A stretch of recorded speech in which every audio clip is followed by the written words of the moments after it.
Bismillahirrahmanirrahim. Assalamualaikum warahmatullahi wabarakatuh.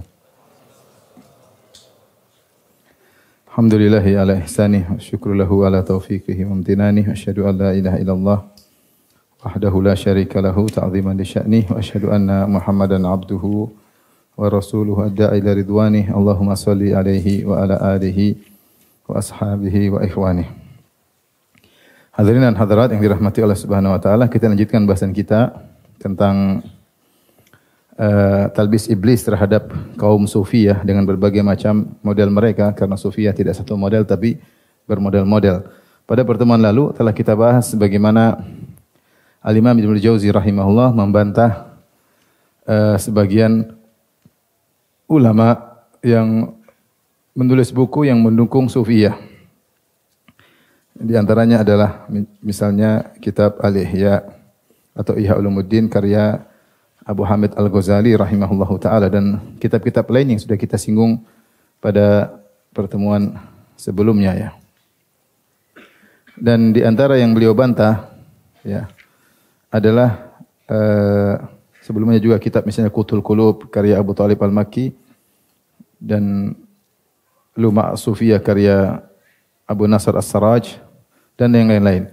Di antara kitab yang beliau bantah adalah jenis tulisan yang dikenal dengan istilah al-wasawis wal khatarat.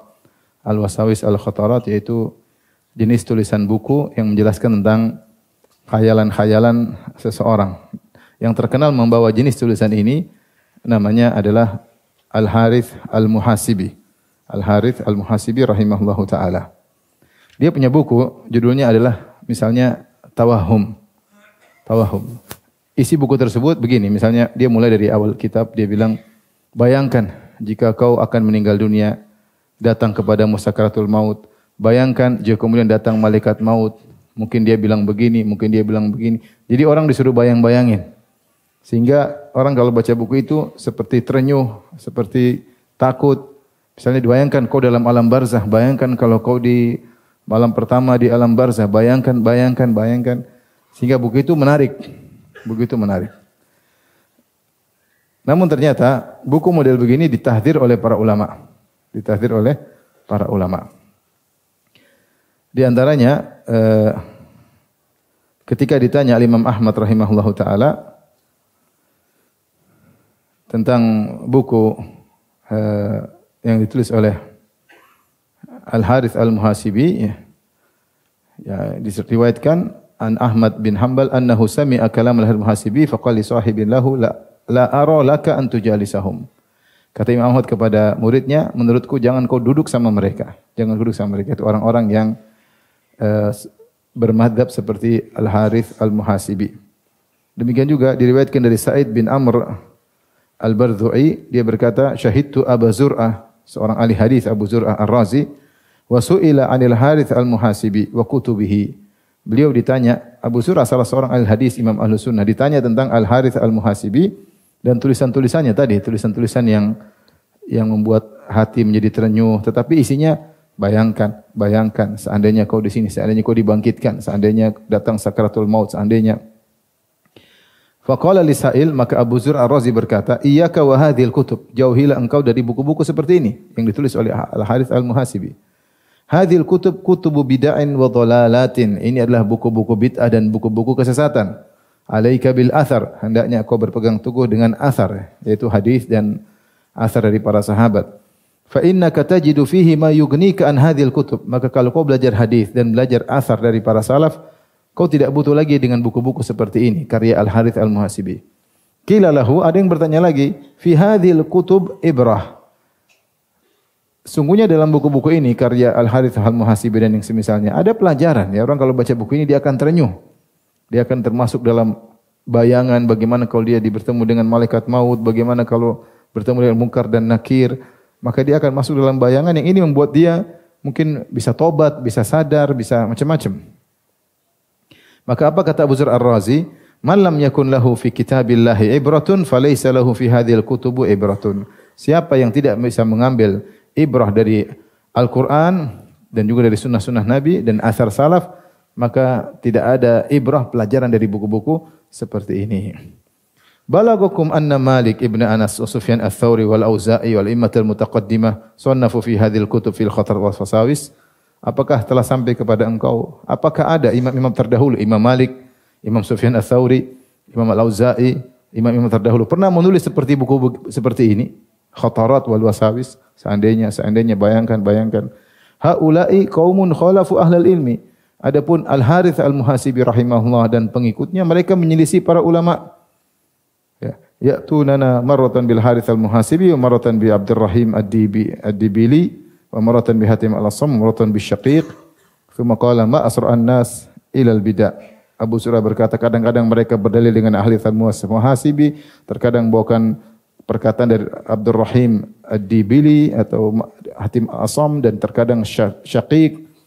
Kemudian dia berkata Abu Zur'ah Ar-Razi, ma asra'an nasa ilal bid'ah, betapa cepat orang-orang terjerumus dalam bid'ah-bid'ah. Ini di antara yang menakjubkan kalau buku ini terjemahkan antum baca mungkin antum senang. Bayangkan seandainya. Tapi ternyata menurut Abu Zur'ah Ar-Razi, menurut Imam Ahmad ini bukan cara salaf dalam mendidik. Bukan cara salaf dalam apa? Mendidik. Dan apa yang dididik oleh para salaf itu lebih baik, lebih membentuk kepada pribadi yang sesuai dengan yang Al-Quran dan Sunnah yang diinginkan oleh syariat. Adapun mengajari masyarakat dengan cara yang tidak diajarkan oleh para salaf, maka ini membentuk masyarakat tersendiri, pribadi tersendiri yang tidak sesuai dengan Al-Quran dan Sunnah. Ya.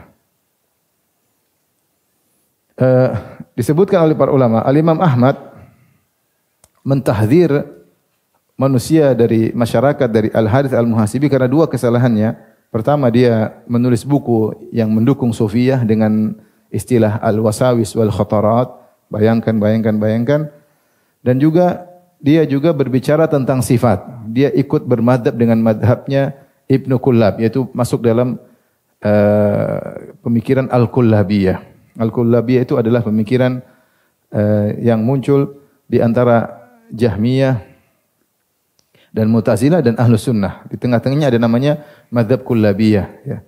Di antara pengikut Madzhab Kullabiyah adalah Al-Harits Al-Muhasibi. As-Sulami berkata, wa takallama Al-Harits Al-Muhasibi fi syai'in min al-kalam was sifat fahajarahu Ahmad bin Hanbal. Al-Harits Al-Muhasibi berbicara tentang ilmu kalam, tentang sifat-sifat Allah, yaitu bermadzhab Kullabiyah, maka Imam Ahmad menghajarnya, yaitu memboikotnya, fakhtafa ila anmat, maka Al-Harits Al-Muhasibi pun sembunyi sampai dia meninggal dunia. Al-Khallal, Abu Bakar Al-Khallal dalam kitab Sunnah meriwayatkan dari Ahmad bin Hanbal rahimahullah berkata, "Hadziru minal Harits asyaddat tahdzir." Peringatkanlah manusia dari bahayanya Al-Harits Al-Muhasibi dengan peringatan yang keras, ya.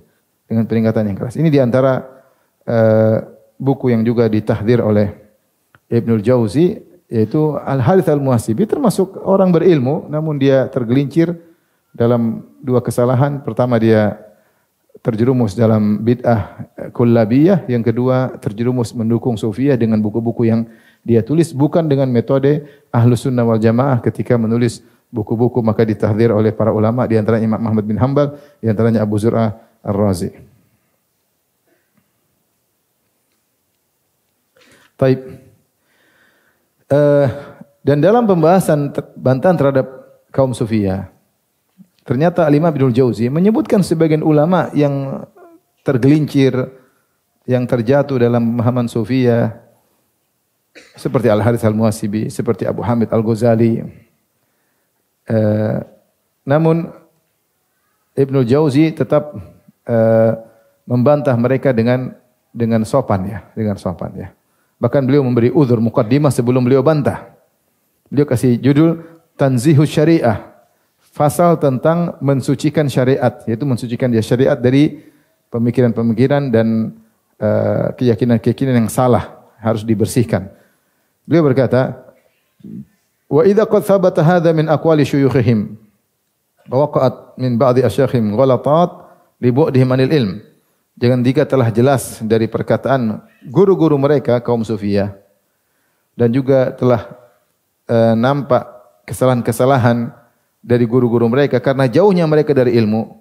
Fa in kana dzalika sahihan anhum tawajjah raddu alaihim. Kalau memang yang dinukil dari guru-guru Sufiyah itu benar-benar mereka ngomong demikian, maka memang harus dibantah. idla muhabata fil haq, tidak ada sungkan-sungkan dalam membela kebenaran. Artinya dia akan membantah orang-orang yang dicintai oleh masyarakat. Tapi dia bilang tidak ada sungkan-sungkan, pekewu-pekewu dalam membela al-haq. Wa illam yasihha anhum hadzarna min misli hadzal qaul. Kalau ternyata yang dinisbahkan kepada mereka tidak benar, hanya kata-katanya muridnya, ternyata guru-gurunya tidak pernah mengatakan demikian, maka kita peringatkan perkataan yang seperti ini adalah salah. Wa dzalikal madhhab min ayyi syakhsin sadara, dan kita ingatkan ini adalah pemikiran yang keliru, muncul dari siapapun, tidak boleh diikuti. Fa ammal musyabbahuna bil qaum wa laysu minhum fa aglatum katsir. Adapun orang-orang yang meniru-niru orang-orang tersebut dan bukan dari golongan mereka, maka kesalahan mereka lebih parah, yaitu bukan golongan orang-orang yang dikenal sebagai ulama yang salah, hanya ikut-ikutan, maka kesalahan mereka lebih parah. Kemudian beliau berkata, "Wa nahnu nadhkuru ba'dha ma balaghana min aglatil qaum, wallahu ya'lamu annana lam naqsid bi bayani ghalatil ghalit illa tanzih syariah." Kami akan menyampaikan beberapa kesalahan-kesalahan mereka kaum sufiyah, dan Allah mengetahui. Bukanlah maksud kami untuk mencari-cari kesalahan atau untuk menjelaskan kesalahan, kecuali untuk mensucikan syariat.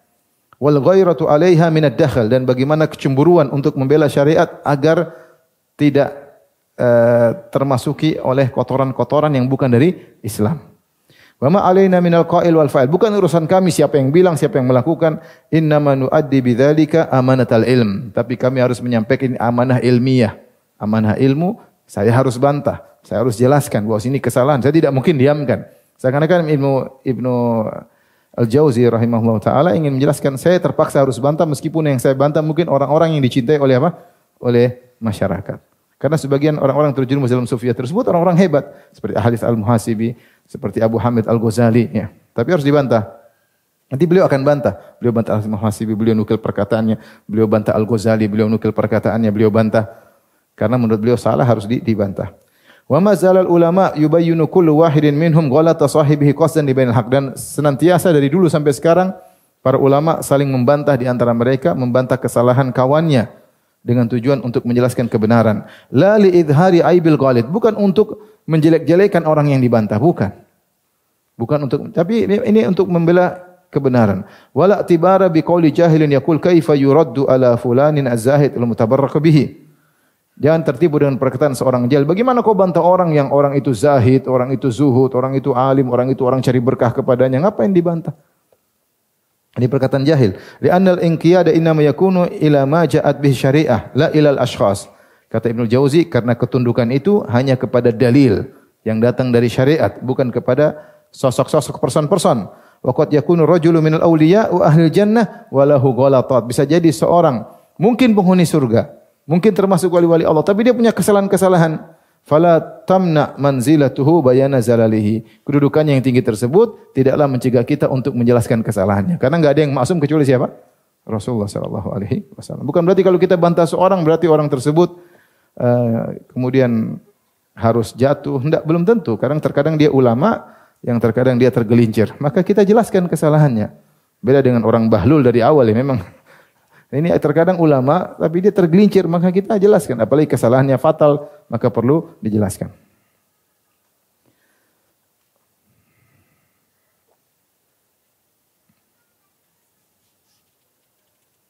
Baik, kemudian beliau mulai jelaskan tentang model-model kesalahan kaum sufiyah. Setelah beliau menyampaikan uzur kenapa beliau harus bantah dalam rangka untuk mensucikan syariat. Seperti zaman sekarang banyak orang melakukan kesalahan, melakukan bidah kalau enggak ada yang bantah. Bahkan seandainya kesalahan tersebut muncul dari seorang yang mungkin dicintai masyarakat, mungkin dikenal orang alim, kita bantah. Kalau enggak ada yang bantah nanti disangka benar. Dan kita bantah bukan berarti kita menjatuhkan dia tidak kejadian kesalahan. Karena kita sayang sama dia, kita jelaskan agar kesalahannya tidak diikuti oleh masyarakat. Bisa jadi yang dibantah lebih mulia daripada yang membantah. Tetapi kebetulan yang membantah tahu kesalahan, maka dia harus menjelaskan supaya masyarakat tidak mengikuti kesalahan orang tersebut. Kemudian judulnya berikutnya siyaqu ma yurwa anil jamaah minhum min su'il i'tiqad, yaitu menyampaikan hal-hal yang diriwayatkan dari kaum sufiyah tentang akidah mereka yang rusak. Maka di antaranya beliau sebutkan tentang tokoh-tokoh sufiyah yang terjerumus dalam akidah al-hululiyah atau al-ittihadiyah. Al-hululiyah itu meyakini Allah menempati makhluk. Sudah kita jelaskan kemarin ya, pada pertemuan lalu ada 3 keyakinan terkait dengan hal ini. Ada namanya wahdatul wujud. Wahdatul wujud itu Allah adalah makhluk. Makhluk adalah Allah, satu kesatuan. Ibarat laut adalah satu lautan, ombaknya bisa macam-macam. Ada ombak yang tinggi, ada ombak yang rendah, ada yang mungkin dalaman, semua itu ada yang landai, semua itu adalah laut. Meskipun penampakannya berbeda-beda, tapi semuanya itu adalah satu kesatuan lautan. Itulah wahdatul wujud. Alam ini adalah penampakan dari Allah. Seluruh makhluk dan isinya alam ini adalah penampakan dari Allah. Alam ya Allah, Allah adalah alam. Ini wahdatul wujud. Ini akidah yang didengungkan atau disuarakan oleh Ibnu Arabi. Yang terkenal sebelum Ibnu Arabi juga ada tokoh-tokoh, tapi yang paling menggaungkan akidah ini adalah Ibnu Arabi. Makanya Ibnu Arabi dalam kitabnya Fususul Hikam, beliau berkata bahwasanya Fir'aun masuk surga. Fir'aun masuk surga. Karena Fir'aun betul-betul mengenal Allah. Ketika Fir'aun berkata, Ana Rabbukumul A'la, aku adalah Tuhan kalian yang maha tinggi. Karena dia tahu dirinya juga Allah. Allah adalah dia adalah Allah. Kemudian dia berkata, menyalahkan misalnya kaum Nabi Nuh. Kaum Nabi Nuh salah. Kenapa? Karena mereka membatasi Allah pada berhala Wat, Suwa, Yaguth, Ya'uq, Nasr itu saja. Kaum Nasrani juga salah karena membatasi ma'budat yang disembah cuma Isa bin Maryam. Semua sesembahan itu benar. Karena semua yang disembah adalah Allah. Kata dia dalam syairnya, aqadal khalaiqu fil ilahi aqaida wa ana taqatu jami'a ma taqaduhu. Orang-orang punya keyakinan bervariasi tentang Allah. Orang-orang punya keyakinan bervariasi tentang Allah. Adapun aku meyakini seluruh keyakinan mereka. Semuanya benar. Apapun yang disembah itu adalah Allah.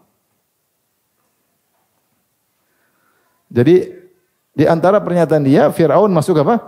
Surga. Kalau Fir'aun masuk surga apalagi antum. Marah. Ini wahdatul wujud. Yang tadi mengatakan dalam kitabnya Al-Futuhatul Makkiyah, war rabbu abdun wal abdu rabbun, ya laita syi'ri manil mukallaf. Hamba adalah Tuhan, Tuhan adalah hamba. Kalau gitu kabarkanlah kepadaku siapa yang disuruh salat. Kau suruh hamba salat, dia Tuhan. Gimana Tuhan disuruh apa? Salat. Mengerikan akidah ini. Namanya wahdatul wujud. Dan Ibnu Arabi ini sangat digandrungi oleh kaum sufiyah. Baik. Ada mazhab berikutnya namanya al-hululiyah. Al-hululiyah itu Allah menempati. Allah menempati. Ibarat seperti air menempati gelas. Ada yang ditempati, ada yang menempati. Namanya hulul. Tuhan menempati sebagian makhluknya. Ini juga sama. Karena kalau Tuhan menempati berarti Tuhan merendahkan dirinya. Berarti dia harus sinkronisasi dengan tempat yang ditempati. Atau tidak? Berarti dia rendah. Maka dia turun level jadi seperti makhluk. Dan tidak pantas Tuhan seperti itu. Madhab yang ketiga namanya ittihadiyah. Ittihadiyah itu Allah dan makhluk bersatu. Sehingga satu kesatuan yang tidak bisa dipisahkan. Seperti susu dengan kopi kemudian diaduk. Namanya kopi susu. Kalau tadi air di gelas, kali ini kopi susu. Ini semua kesesatan. Dan orang-orang sufiyah banyak memiliki keyakinan seperti ini. Di antaranya sini, Ibnu Al-Jauzi menyampaikan riwayat, Takallama Abu Hamzata fi jami' Tarasus faqabiluhu. Ada seorang sufi namanya Abu Hamzah. Dia ceramah di Masjid Tarasus, maka orang terima ceramahnya. Fa bainama huwa dzata yaumin yatakallam, satu hari dia sedang ceramah, orang sufi ini sedang ceramah. Idz saha gurabun ala sathil jami', tiba-tiba ada burung gagak di atap masjid berteriak, ak ak. Apa kalau burung gagak bersuara? Faza'iqa Abu Hamzah, maka dia pun kaget, terkejut dengan suara burung gagak tersebut. Lantas dia berkata, labbaik, labbaik. Labbaik, iya. Dia bilang sama burung gagak, aku penuhi panggilanmu, aku penuhin panggilan. Ibaratnya burung gagak, kek, dalam. Apa maksudnya? Iya. Orang kenapa ini? Fanazabu ila zandak. Akhirnya orang zindik. Masa burung gagak dia apa? Dikomentari, iya, labbaik. Seakan-akan ada suara ilahi yang menyuruhnya sehingga berkata labbaik. Kita bilang labbaik, Allahumma labbaik, ya benar enggak? Labbaik burung gagak labbaik kan enggak cocok. Akhirnya mereka bilang ini orang zindik. Wa qalu hululi zindik. Ini orang hululi, yaitu mazhab hululi tadi. Tuhan menempati apa? Makhluknya dan dia adalah zindik. Wa bi'a farasuhu, akhirnya diambil kudanya dan dijual di depan pintu masjid. Kemudian orang-orang penjualnya berkata, "Hadza farasu zindik." Ini adalah kudanya si zindik, Abu Hamzah. Demikian juga riwayat yang lain, Abu Hamzah jika mendengar sesuatu dia langsung mengatakan labbaik labbaik setiap mendengar suara. Dia menganggap bahwasanya suara tersebut adalah suara dari Allah untuk mengingatkan dia supaya berzikir. Dia menganggap suara tersebut perwakilan. Terkadang Allah keluarkan suara lewat burung gagak, terkadang dari suara percikan air, terkadang dari suara angin yang berhembus. Dia langsung bilang labbaik labbaik. Menurut dia itu adalah Allah mengingatkan dia melalui suara-suara tersebut. Maka dia dituduh sebagai hululi, seakan-akan Allah menempati apa? Makhluk-makhluk tersebut. Makanya disebutkan idza sami'a sautan mithla hububur riyah, kalau dia mendengar suara angin berhembus, wa khariril ma atau air mengalir, wa siyahat tuyur atau suara burung berkicau, maka dia berteriak berkata labbaik labbaik.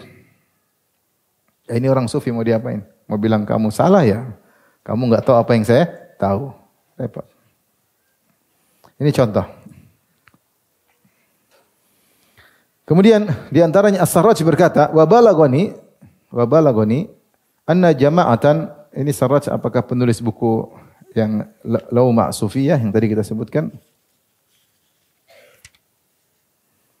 Ya, Abu Nasr As-Sarraj, Lauma' Sufiyah. Dia mengatakan balagani anna jama'atan min hululiyin za'amu anna al-haqqa astafa ajsaman halla fiha bima'ani rububiyyah. Telah sampai kepadaku bahwasanya sekelompok dari kaum Sufiyah tapi bermadzhab hululi, mereka menyangka bahwasanya Allah Subhanahu wa taala memilih sebagian jasad, sebagian jism untuk Allah tempatkan padanya makna-makna rububiyah, itu makna-makna ketuhanan. Wa azala anha ma'ani al-basyariyah, kemudian tempat-tempat tersebut dicabut makna-makna kemanusiaan, nilai-nilai manusia dicabut dan ditanam nilai-nilai ketuhanan. Wa minhum man qala bin nadhar ila syahwadil mustahsanat. Ada yang mengatakan kita tahu dari mana? Lihat pemandangan yang indah, berarti di situ Allah telah bertajalli atau meletakkan nilai-nilai ketuhanan di pemandangan-pemandangan yang indah. Wa balaghani anna an jama'atin min ahli Syam annahum yad'una ru'yah bil qulub fid dunya ka ru'ya bil ayan fil akhirah. Dan telah sampai kepadaku dari sekelompok ahlu Syam, mereka mengaku bahwasanya mereka bisa melihat Allah dengan hati mereka di dunia sebagaimana orang-orang akan melihat Allah pada hari kiamat dengan mata mereka.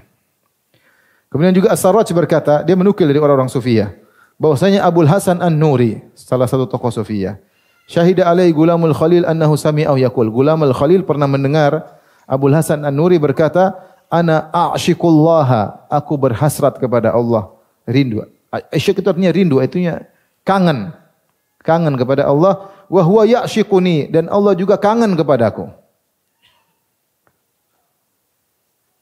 Maka Al-Qadhi Abu Ya'la membantah dengan berkata, wa qad dhahabatil hululiyatu illa anna Allah ya'shiq. Orang hululiyah berpendapat Allah memiliki sifat kangen, ya'shiq.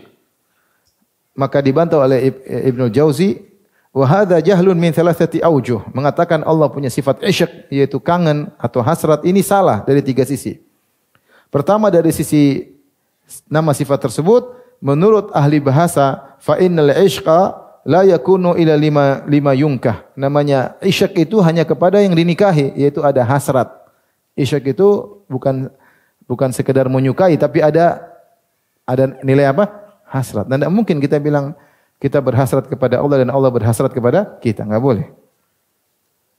Yang kedua, sifat-sifat yang ada cuma yuhib. Allah mencintai, yaitu Allah menyukai. Maka tidak boleh kita bilang ya'shiq. Yang ada dalam Al-Quran cuma yuhibbu. Yang ketiga, Imam Ibnu Jauzi membantah, dari mana dia tahu bahwasanya Allah kangen kepada dia, Allah cinta kepada dia. Dari mana dia tahu? Dari mana dia tahu? Tidak ada dalilnya. Dan di antara tokoh yang paling berbahaya dari tokoh hululiyah adalah Al-Hallaj, yaitu Al-Husain bin Mansur Al-Hallaj, yang kemudian dibunuh oleh para ulama. Ulama sepakat bahwasanya dia kafir, kemudian dibunuh dan dibakar jasadnya. dibakar jasadnya. Dia hidup sekitar tahun 250 sekian Hijriah sampai 300 sekian Hijriah. Itu di penghujung abad kedua, abad ketiga sampai di awal abad keempat di Baghdad. Dan Al-Hallaj ini dia seorang mengaku dirinya Tuhan, dan dia punya kesaktian ya. Disebut oleh Az-Zahabi dalam Syiar A'lam An-Nubala. Di antara kesaktiannya dia mengaku bisa mengambil buah dari surga. Kalau murid-muridnya lagi kumpul, dia tiba-tiba ada buah. Di musim kering tiba-tiba ada buah segar. Maka dia bilang, dari mana? Muridnya tanya, dari mana? Ini dari surga. Saya ambil sekarang dari mana? Surga buat kalian. Suatu hari murid-murid sedang kumpul, kemudian dia ambil buah dari surga, ternyata buahnya ada ulatnya. Kata muridnya, ya guru, kenapa dari surga kok ada ulatnya? Kata dia, masalahnya bukan dari surga, proses kargonya ini yang bermasalah. Ketika lewat di dunia, maka ada ulatnya. Sebenarnya di surga tidak ada ulatnya. Dia datang kepada seorang alim ulama, dia bilang, kau minta apa sih saya akan berikan. Karena dia sakti. Orang seperti ini pasti diliputi oleh jin. Minta apa sih saya bisa kabulkan. Kau minta apa sih saya kabulkan. Maka alim ulama ini, dia berkata, lihat kepalaku sudah botak dan saya suka perempuan. Bisakah kau kembalikan rambutku kembali, mudah kembali agar saya bisa main-main dengan perempuan lagi? Kata dia, kalau ini tidak bisa. Bikin kau muda lagi, enggak bisa. Akhirnya dia pun terdiam. Karena dia mengaku bisa apa-apa, ternyata dia tidak bisa mengembalikan orang yang tua menjadi muda kembali. Tapi pengikutnya banyak. Abu Abdurrahman As-Sulami mengatakan, dihikayatkan dari Amr Al-Makki, bahwasanya dia berkata, kuntu umashi Al-Husain bin Mansur fi ba'dhi aziqati Makkah. Suatu hari aku berjalan dengan Al-Husain bin Mansur, maksudnya Al-Hallaj. Al-Husain bin Mansur Al-Hallaj. Kami berjalan di sekitar di sebagian lorong-lorong di kota Mekah. Wa kuntu aqra'ul Quran. Aku pun baca Al-Quran di samping Al-Hallaj. Fasami'a qira'ati. Kemudian Al-Hallaj mendengar bacaan Quranku. Kemudian dia berkata, yumkinuni an aqula mithla hadza. Saya bisa juga mengucapin seperti ini. Kau baca Quran, saya juga bisa bikin seperti apa? Al-Quran. Artinya saya juga Tuhan, makanya saya bisa bikin seperti ini. Firman Tuhan juga. Fafaraqtuhu, maka aku pun tinggalkan dia. Jadi banyak orang terpedaya dengan dia. Disangka sufi hebat, zuhud. Maka orang belajar sama dia. Tiba-tiba dia ngucapin begini. Yang kau baca saya juga bisa bikin. Akhirnya kata Amr Al-Makki, fafaraqtuhu, aku pun meninggalkannya. Dari Muhammad bin Yahya Ar-Razi, dia berkata, sami'tu Amr bin Utsman yal'anul Hallaj. Aku mendengar Amr bin Utsman melaknat Al-Hallaj. Wa yaqul, dan Amr bin Utsman setelah melaknat Al-Hallaj dia berkata, "Lau qadirtu alaihi laqataltuhu biyadi." Kalau saya mampu dapat tangkap dia, saya akan bunuh dengan tanganku. Qultu bi ayyi syai'in wajada alaihi syai'. Emang kenapa Al-Hallaj? Qala qara'tu ayatan min kitabillah. Aku pernah baca Al-Qur'an di depan dia. Faqala, kemudian dia komentari, yumkinuni an aqula ma uallifa au uallifa mislahu au atakallama bihi. Kata Hallaj, saya juga bisa bikin seperti itu. Saya bisa karang juga seperti yang kau baca. Dan saya bisa ngomong seperti apa yang kau baca. Karena dia merasa dirinya Tuhan. Di antara pengikutnya disebutkan Abu Bakar bin Hamshad. Dia berkata, hadara indana bidinur, itu rajulun ma'ahu mikhlat. Ada seorang di kota Dinur. Dia membawa macam kantong. Fama kana yufariquha, dia tidak pernah meninggalkan kantong tersebut kemana-mana dia bawa. La bil lail wala bin nahar, siang malam selalu bawa kantong tersebut. Fafattashul mikhlata, akhirnya orang-orang periksa kenapa dia tidak pernah tinggalkan kantong tersebut. Maka diperiksa, fawajadu fiha kitaban lil Hallaj. Tiba-tiba dia mereka mendapati dalam kantong tersebut ada buku karangan Al-Hallaj. Judul buku tersebut Minar Rahmanir Rahim ila fulan bin fulan. Dari Ar-Rahman Ar-Rahim kepada si fulan. Ar-Rahman Ar-Rahim maksudnya siapa?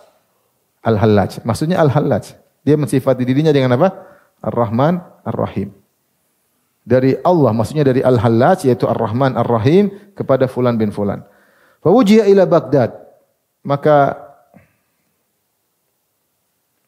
dipanggillah orang tersebut yang bawa buku tadi. Jadi ternyata Hallaj tulis surat buat dia. Dari Hallaj, yaitu Ar-Rahman Ar-Rahim, untuk si fulan ini yang bawa buku tadi.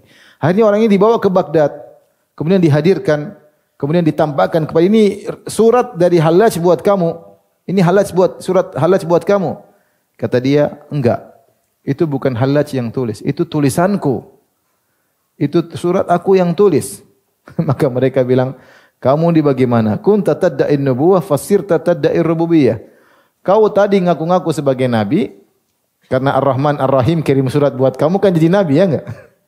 Sekarang kau bilang kau yang tulis, berarti kau ngaku sekarang sebagai apa? Tuhan. Paham tidak? Enggak paham. Jadi orang ini diperiksa dalam tasnya ada surat, tulisannya dari Ar-Rahman Ar-Rahim, maksudnya dari siapa? Al-Hallaj. Buat dia, namanya misalnya Abdullah bin Muhammad. Dari Al-Hallaj Ar-Rahman Ar-Rahim, karena dia Tuhan mensifati dirinya Ar-Rahman Ar-Rahim kepada Abdullah bin Muhammad. Maka akhirnya dipanggil, ini surat Hallaj buat kamu, surat Tuhan buat kamu. Kalau dia bilang iya berarti dia nabi. Kalau dia bilang iya berarti dia nabi, karena yang kirim surat Tuhan, yang dikirim surat berarti apa? Nabi. Kata dia, oh enggak, itu bukan tulisan Hallaj, itu tulisan saya sendiri. Berarti kamu yang Tuhannya, Ar-Rahman Ar-Rahimnya kamu. Ar-Rahman Ar-Rahim kamu. Seperti ada teman saya cerita di suatu negara, tidak salah di Aljazair, dia cerita begitu banyak orang-orang yang dianggap ngaji ditangkepin dan banyak dibunuh, ditangkepin dan ada ditangkepin kemudian dipenjara sampai bertahun-tahun, sampai belasan tahun. Di antara mereka ada yang terganggu akalnya. Akhirnya di penjara tersebut ada yang ngaku sebagai nabi. Saya nabi. Stres di penjara lama. Ini ngaku sebagai nabi. Akhirnya heboh. Akhirnya ada yang tanya, kenapa dia itu? Orang-orang bilang, ini orang ngaku sebagai nabi. Terus ada yang bantah, bilang sama dia, saya belum utus dia. Ada yang ngaku sebagai Tuhan. Saya belum utus dia, kenapa ngaku sebagai nabi? Stres. Jadi dia dibantah, kamu tadi ngaku sebagai nabi, sekarang ngaku sebagai Tuhan. Maka dia bantah lagi, ma'adda'ir rububiyah, aku tidak mengaku sebagai Tuhan, walakin hadza ainul jam'i indana. Ini adalah persatuan antara kami dengan Tuhan. Saya tidak mengaku sebagai Tuhan. Ini kesatuan antara Tuhan dengan kami. Hululiyah itu apa? Tuhan menempati makhluknya. Itu namanya hulul. Hadzal katib illallah, halil katib illallah ta'ala. Bukankah yang nulis Allah?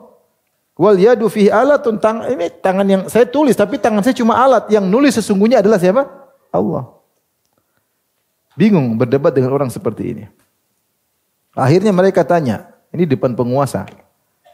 Yang seperti kamu siapa? Kata dia ada. Ibnu Atha, Abu Muhammad Al-Jariri, Abu Bakar Ash-Shibli, Abu Muhammad Al-Jariri. Ada 3 orang, Ibnu Atha, Abu Muhammad Al-Jariri, Abu Bakar Ash-Shibli. 3 orang yang seperti aku di Baghdad ini.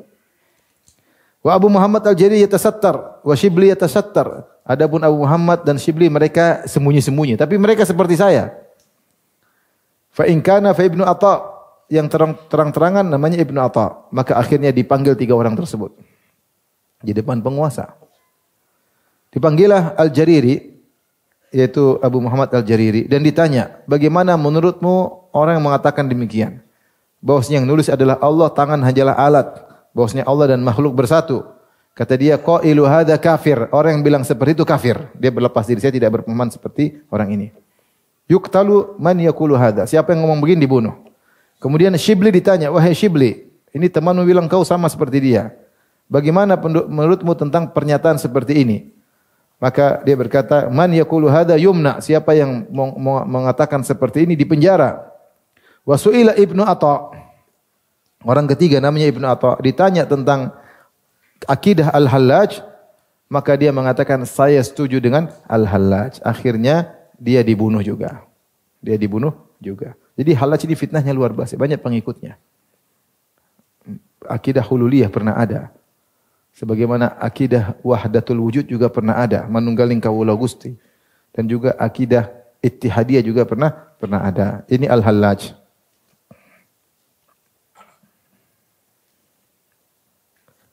Kata Ibnu Jauzi rahimahullahu taala, ittafaqa ulama al-asr ala ibahati damil Hallaj. Para ulama telah sepakat bahwasanya darahnya Al-Hallaj adalah halal, dia boleh dibunuh. Wa awwalu man qala innahu halalud dam Abu Umar Al-Qadhi. Yang pertama mengatakan di antara para hakim-hakim yang hadir di zaman Al-Hallaj yang berani memberi keputusan Hallaj kafir, orang pertama namanya Abu Umar Al-Qadhi. Wa wafaqahul ulama, akhirnya para ulama semua sepakat karena dia bilang Tuhan bersatu dengan apa? Dirinya. Orang seperti ini harus dibunuh, enggak boleh dibiarkan, dia murtad. Dan murtad hukumannya apa? Dibunuh. Rasulullah bersabda, la yahilu damu imri'in muslim illa bi ihdath thalath. Darah seorang muslim tidak halal kecuali satu di antara tiga. Di antaranya al-mufariqu lidinihi. Orang yang meninggalkan agamanya, itu maksudnya murtad. Dan orang berkeyakinan halaj maka dia murtad. Wa inna ma sakata anhu Abul Abbas bin Suraij. Ada satu ulama yang tidak komentar namanya Abul Abbas bin Suraij dan dia berkata, la adri ma yaqul. Saya enggak paham maksud apa Hallaj berkata apa. Tetapi ulama yang lain semua sepakat bahwasanya dia harus dibunuh. Akhirnya Al-Hallaj dibunuh. Al-Hallaj dibunuh. Disebut dalam cerita biografinya, dia sempat diikat di kayu, dipertontonkan karena dia ngaku sebagai nabi. Kemudian dilepas, ternyata lebih parah, dia ngaku sebagai Tuhan. Akhirnya dihadirkan di Baghdad, akhirnya dipotong kakinya, dipotong tangannya. Kemudian setelah itu dibakar jasadnya. Karena dia melakukan kerusakan dan dia murtad. Kata Ibnul Jauzi, Hallaj sudah seperti ini, ngaku sebagai Tuhan, murtad, bahkan ulama sepakat untuk dibunuh dan dibakar jasadnya. Namun banyak orang-orang sufiyah masih ta'assub fanatik kepada Al-Hallaj. Kata Ibnul Jauzi, wa qad ta'assaba lil Hallaji jama'atun minas sufiyah jahlan minhum. Banyak orang-orang sufi yang ta'assub fanatik kepada Al-Hallaj karena kebodohan mereka. Wa qillatu mubalatin bi ijma'il fuqaha, dan tidak peduli dengan ijma' fuqaha. Dia enggak peduli. Ijma' enggak ada. Mereka tetap gandrung kepada siapa? Kepada Hallaj.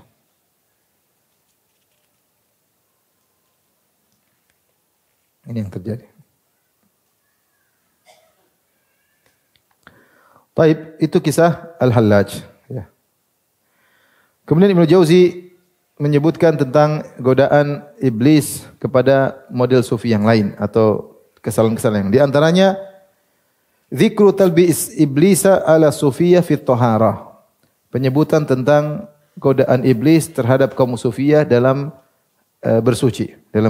Beliau berkata, kami telah sebutkan sebelumnya tentang tipuan syaitan terhadap orang-orang ahli ibadah, ya, sebagaimana sudah pernah kita sebutkan. Hanya saja illa annahu qad zada fi haqqi sufiyah alal had, tetapi orang sufi lebih parah lagi. Ahli ibadah karena bodoh terkadang ditipu oleh syaitan. Sufiyah lebih parah lagi. Faqawwa wasawisahum fi isti'malil ma'il katsir. Sampai mereka dibuat was-was sehingga kalau mereka bersuci pakai air yang banyak. Hatta balagani anna ibn Aqil dakhala ribatan fatawaddaa. Sampai kabar kepadaku Ibnu Aqil, seorang ulama Hambali, masuk ke tempat lokasi sufiyah namanya Ribat. Itu semacam pondok, mereka tinggal situ, mereka ibadah di situ. Maka dia pun berwudu. Fadhahiku, mereka pun tertawa, orang-orang sufi mentertawakan dia, likillat istimalihi alma, karena dia wudu cuma dengan air sedikit. Wa ma alimu man asba'al wudu'a bi ratlin minal ma' kafahu. Padahal mereka tidak tahu siapa yang wudu dengan satu rotal air, mungkin setengah liter sudah cukup sebenarnya. Tapi mereka kalau wudu banyak-banyak, penggunaan air banyak, mereka menganggap kalau berwudu dengan sedikit air, maka tidak sah karena banyak was-was. Sampai ada yang bertanya kepada salah seorang dari mereka, min aina tatawadda'u? Dari mana kau berwudu? Min aina tawadda'u? Dari mana kau berwudu? Faqala minan nahar. Bi waswasatun fi taharah. Saya tidak berwudu kecuali dari sungai. Dari rumah enggak mau. Harus wudu pakai air apa? Sungai. Kenapa was-was? Kalau air ini nanti begini, air ini mungkin tidak sah, air ini mungkin haram, sehingga apa? Was-was. Ini contoh was-was terhadap mereka. Demikian juga beliau berkata, wa dzikru talbis iblis alaihim fi salat. Di antara juga talbis iblis terhadap mereka terkait dengan salat kaum sufiyah. Kata Ibnu Jauzi, kami telah menyebutkan sebelumnya tentang tipuan syaitan terhadap ahli ibadah ketika salat. Sudah kita sebutkan was-was terkait niat dan macam-macam. Wa huwa bidzalika yulabbisu ala sufiyah wa yazid. Syaitan menggoda kaum sufiyah sebagaimana syaitan menggoda ahli ibadah yang tidak berilmu. Bahkan untuk kaum sufiyah syaitan tambah lagi, lebih parah lagi. Dan Muhammad bin Tahir Al-Maqdisi pernah menyebutkan di antara sunnah mereka, anna min sunnatihim allati yanfariduna biha. Kita sudah jelaskan pada pertemuan lalu, setiap kaum sufi itu punya sunnah-sunnah tersendiri.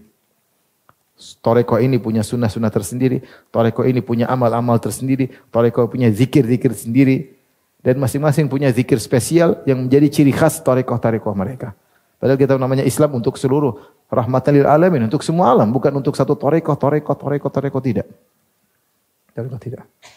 Dulu pernah ada seorang guru saya, dia hajian, ibu guru dia hajian.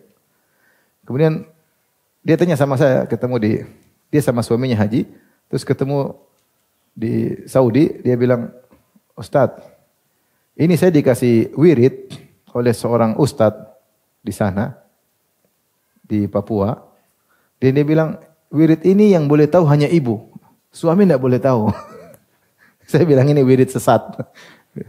Namanya Islam itu siapa saja boleh apa? Tahu. Apa wirid spesial yang lain tidak boleh tahu, wirid apa seperti ini.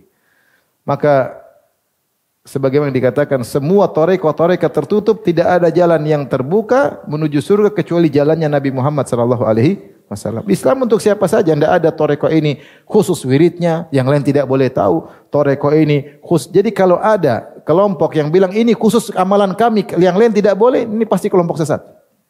Karena Islam itu untuk semua orang. Mau dari Papua sampai ke Eropa, sampai Amerika, semuanya sama. Islam siapa saja boleh mengamalkan, itu tidak. Bagaimana ini ada kelompok, ini zikir khusus buat kami, yang lain tidak boleh tahu. Ini sesat pasti. Tidak mungkin. Maka mereka punya sunnah-sunnah yang mereka bersendirian dalam sunnah tersebut, yaitu kebiasaan ibadah tersebut. Wa yantasibuna ilaiha, dan mereka bernisbah kepada sunnah tersebut. Di antaranya, salatu raka'ataini ba'da lubsil muraqqa'ah wa taubah, yaitu salat 2 rakaat setelah memakai baju yang kita sudah sebutkan kemarin, yaitu ditambal-tambal. Kalau sudah pakai baju itu bertobat, maka ada salat khusus, salat pakai baju khas sufiyah. Mereka punya baju khas yang menunjukkan mereka sufi, yaitu tambalan-tambalan. Kalau sudah pakai baju itu mereka salat 2 rakaat. Kemudian kata Ibnu Jauzi, mereka berdalil dengan hadis Sumamah bin Utsal, bahwasanya Nabi SAW menyuruh Sumamah untuk mandi. Maka dibantah Ibnu Jauzi rahimahullah taala. Sumamah itu masuk Islam, disuruh mandi oleh Nabi SAW, atau dia mandi karena masuk Islam. Dan dia tidak sholat, tidak ada sunnah kalau orang masuk Islam sholat 2 rakaat, enggak ada.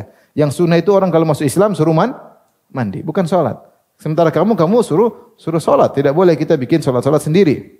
Wa amma sholatu raka'ataini, yang adapun sholat 2 rakaat yang kalian sebutkan, fama amara biha ahadun minal ulama liman aslam, maka tidak seorang pun menyuruh orang yang masuk Islam harus sholat 2 rakaat dan seterusnya. Tsumma min akbahil asya, dan di antara perkara yang buruk di kalangan sufiyah, anna sufiyah yanfariduna bi sunan. Kaum sufi itu punya sunnah-sunnah tersendiri, ya, yang tidak diketahui oleh yang lain. Padahal kata Ibnu Jauzi, fal muslimuna kulluhum fiha sawa, ya. Harusnya kaum muslimin semua sama, ya. Wal fuqaha arafu biha, dan para fuqaha lebih ngerti tentang sunnah-sunnah Nabi sallallahu alaihi wasallam. Kalau gitu sunnah yang mereka bikin itu apa? Kok bisa mereka sendiri yang tahu, yang lain tidak tahu? Itu pasti bukan dari Islam. Kalau dari Islam harusnya semua orang muslim boleh tahu atau tidak? Boleh. Ini bantah Ibnu Jauzi yang logika sederhana. Kalau itu dari Islam, semua orang boleh mengamalkannya. Boleh atau tidak? Boleh. Kenapa mereka khusus? Kalau itu dari Islam, pasti ulama, para ahli fikih lebih tahu daripada mereka, karena ahli fikih lah yang bergaul dengan dalil-dalil. Kenapa mereka tahu, ahli fikih tidak tahu? Ini menunjukkan itu bukan dari Islam.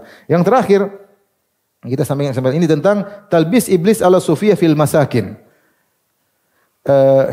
Tipuan iblis terhadap orang-orang sufi terkait dengan tempat tinggal mereka. Kata Ibnu Jauzi, amma bina'ul arbitah, adapun membangun ribat-ribat. Jadi sufiyah itu punya tempat-tempat namanya ribat. Mereka ibadah di situ, mereka kumpul di situ dengan guru mereka, namanya ribat-ribat. Fa inna qauman minal muta'abbidin al-madhin ittakhaduha lil infiradi bit ta'abbud. Adapun ahli-ahli ibadah, sekelompok dari ahli ibadah, mereka membuat bangunan-bangunan khusus untuk mereka bersendirian ibadah di situ, untuk beribadah kepada Allah. Wa haula'i idza sahha qasduhum, mereka itu kalau niat mereka baik, maka mereka tetap salah dari 6 sisi, kata Ibnu Jauzi. 6 sisi. Tidak perlu bikin tempat khusus untuk ibadah, enggak perlu. Tempat ibadah itu masjid. Kata Ibnu Jauzi, mereka salah dari 6 perkara. Perkara pertama, annahum ibtada'u hadzal bina. Mereka bikin ini bangunan bid'ah. Karena bangunan penduduk Islam, bangunan orang Islam itu untuk ibadah namanya apa? Masjid. Enggak ada namanya ribat khusus untuk ibadah. Yang kedua, mereka menjadikan bangunan ini saingan bagi masjid. Akhirnya jemaah masjid menjadi berkurang karena lebih senang beribadah di tempat mereka. Tapi mereka itu bukan masjid, tempat ibadah khusus mereka. Yang ketiga, mereka akhirnya menghalangi diri mereka dari pahala melangkahkan kaki ke masjid. Karena mereka enggak ke masjid, tapi mereka keribat. Padahal hadis-hadis yang menjelaskan tentang pahala kemana? Ke masjid. Yang keempat, mereka bertasyabuh dengan orang-orang Nasara. Orang Nasara dahulu, rahib-rahib mereka punya kuil-kuil untuk beribadah. Tidak ke gereja, tapi ke kuil-kuil yang mereka bikin untuk beribadah. Sama dengan rahib-rahib Nasara. Bantahan kelima, mereka tersiksa karena banyak di antara mereka anak-anak muda. Sementara mereka tidak menikah karena sibuk ibadah di ribat-ribat tersebut. Maka mereka tersiksa karena menahan syahwat mereka. Kemudian yang keenam di antara kesalahan mereka, mereka menjadikan diri mereka alaman, suatu tanda. Kata mereka, kami orang-orang zuhud. Mereka kenalkan kepada masyarakat, kami orang-orang zuhud, kami orang-orang zuhud. Sampai orang-orang tertarik dengan mereka sehingga orang datang ziarah kepada mereka, kasih uang sama mereka, terkadang uang halal, terkadang uang haram, terkadang uang syubhat, dan akhirnya mereka tidak bekerja, mereka tunggu belas kasih dari orang-orang, dan mereka kami orang-orang zuhud, orang-orang datang untuk cari berkah kepada mereka. Ini bantahan Ibnul Jauzi rahimahullahu taala. Ini adalah syubhat atau talbis iblis kepada mereka. Kata Ibnu Jauzi, kalau mau ibadah pergi kemana? Ke masjid. Bukan bikin kuil-kuil khusus untuk torekoh-torekoh mereka. Dan itu sampai sekarang masih ada. Sebagian torekoh punya tempat khusus. Mereka ibadah di situ. Ibadah ke masjid. Kumpul di situ. Mereka lebih senang di situ daripada ke masjid. Tapi demikian saja. Subhanakallah bihamdik. Asyhadu an la ilaha illa anta astaghfiruka wa atubu ilaik. Assalamualaikum warahmatullahi wabarakatuh.